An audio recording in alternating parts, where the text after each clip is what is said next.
If you've been paying any attention to the job market, you know 2025 has been, well, it's been a real roller coaster. But what if this whole thing wasn't a crisis? What if it was really a chance to get some clarity? Today, we're going to dive into a really powerful way to look at this whole landscape and figure out how to start fresh. So let me just ask you, point blank, are you one in a million? And I mean that literally. Are you one of the more than 1 million people in the US who found themselves out of a job this year? So the inspiration for this whole explainer comes from Rochelle Kuramado, who was in that exact spot. And her perspective is just so powerful because, like she says, this isn't about bragging, it's about commiserating and figuring out a way forward together.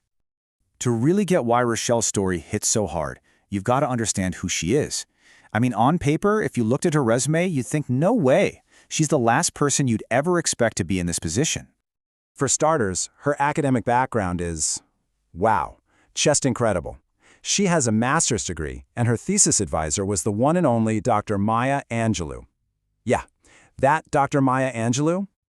And she's not just an academic, she's a proven entrepreneur. She has absolutely been in the trenches, built an entire business from nothing, and then successfully sold her agency. She's put in her 10,000 hours, for sure. And, she's not just coasting on things she did years ago, she is right at the cutting edge. In her own words, she is damn good at AI. Only one of the single most in-demand skills on the entire planet right now.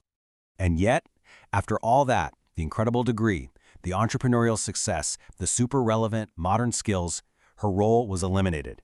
It's just such a powerful reminder that in this climate, it can happen to literally anyone. It doesn't matter how qualified you are. Okay, so let's zoom out for a second. Let's pull back from Rochelle's personal story and just look at the cold, hard data. Because what happened to her, well, it's part of a massive trend that is reshaping the entire economy. The numbers here are just staggering. So far this year, U.S. companies have announced they're cutting almost 1.1 million jobs. That's a 65% jump from last year, and it's the highest number we've seen since the pandemic kicked off.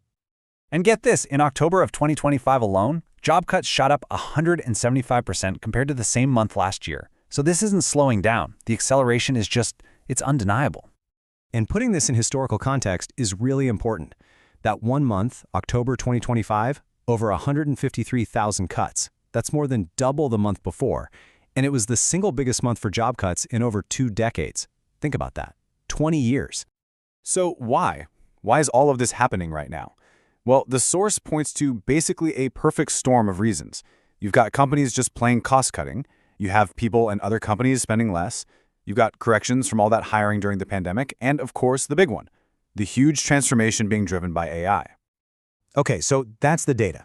But let's talk about how this all actually feels, because there is a huge, huge gap between the cold corporate language companies use and what it feels like on a personal level. And this, right here, this gets to the absolute heart of it. The company says something like, your role was part of a strategic reduction, but what you hear, what you feel in your gut, is you have been reduced in value. It feels like a personal judgment, even when it's just a number on a spreadsheet. And this is where Rochelle shares this incredibly raw and honest thought. After the initial shock, she had this moment of really humbling clarity. Did she do her job well? Yes. Was she creating value for the company? Absolutely. But was she indispensable? Nope. And her big realization is, nobody is. So, once you get your head around that reality, once you accept it, that's when you can actually start to move forward. So what do? Well, the source lays out this fantastic, super practical 4-step plan for taking back some control. Okay, first, treat yourself like a business. You are CEO of You, Inc., so plan your own strategy for next year. Second, get out of the house. Talk to people, listen to people, especially those weak ties, the friends of friends and old colleagues who can open up totally new doors. Third, go accomplish something. Anything. Run a 5K, organize your closet, finish a project, just get a win to build some momentum. And last, and this is so important, fill your cup. You've been given this unexpected gift of time, so use it to actually rest and recharge. And when you start putting all those pieces together, you realize that what feels like a painful ending is actually the start of your next chapter. It's a real chance to stop, think about what you actually want, and rebuild your career, but this time on your own terms. And really, this is the main takeaway. This is not a moment for despair.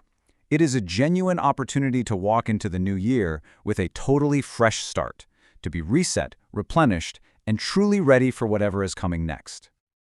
So we'll leave you with this final thought. Look, it's probably not a gift you asked for, but you have it now, the gift of time. The real question isn't what happened to me anymore.